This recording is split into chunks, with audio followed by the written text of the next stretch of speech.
In today's video, I'm going to teach you how to create sections in Asana Subtasks.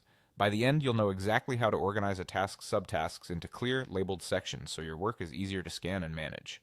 First, head to the Asana login page. On the sign-in screen, choose Continue with Google. If you use a different sign-in method, that's fine. Just log in the way you normally do. When the Google prompt appears, select your account and complete the sign-in. In a moment, you'll land in your Asana workspace. From here, open the project where you want to work. This could be any project where your tasks already live.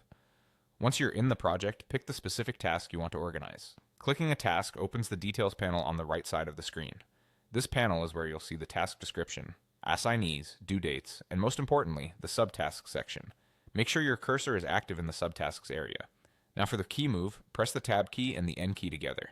That shortcut instantly creates a new section inside the subtask list. If nothing happens, click inside the subtask list once and try again. The shortcut works when the subtask list has focus. You'll see a new section header appear, ready to be named. Type a clear, concise title that reflects the kind of subtasks you're grouping. For example, you might use labels like To Do, In Progress, Review, or by phase names such as Planning or Launch. Keep names short and consistent so everyone on your team understands them at a glance. With your section created, you can now add subtasks under it. Click into the subtask field beneath the section header and start typing your first subtask. Press Enter to add the next one and continue building out your list.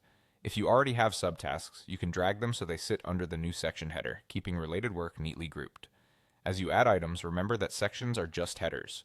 They help you visually organize, but they don't change assignees, dates, or dependencies, so set those as needed. And that's all there is to it. Log in, open your project, choose a task, press Tab plus N in the Details panel to create a subtask section, give it a clear name, and add or move subtasks beneath it. Use sections to bring structure to long subtask lists, make status easier to read, and help your team align on priorities right inside each task.